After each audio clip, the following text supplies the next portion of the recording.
分享啦，咁啊感謝導師喺香港咧過嚟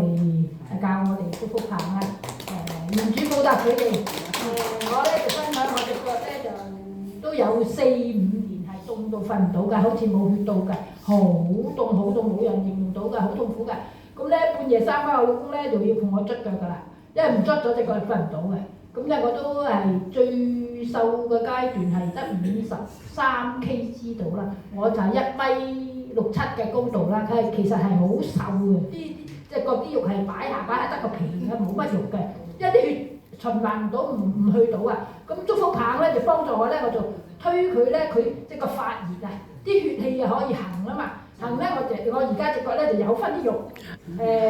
以瞓覺都 OK， 即係一覺可以瞓到天光嘅，好感謝神，因為佢等我啲血可以到腳板底循環得好，咪瞓得好，同埋佢可以生啲肉，但係即係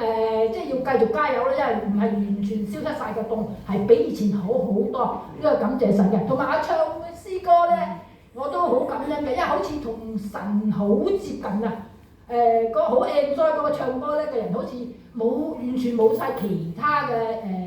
即係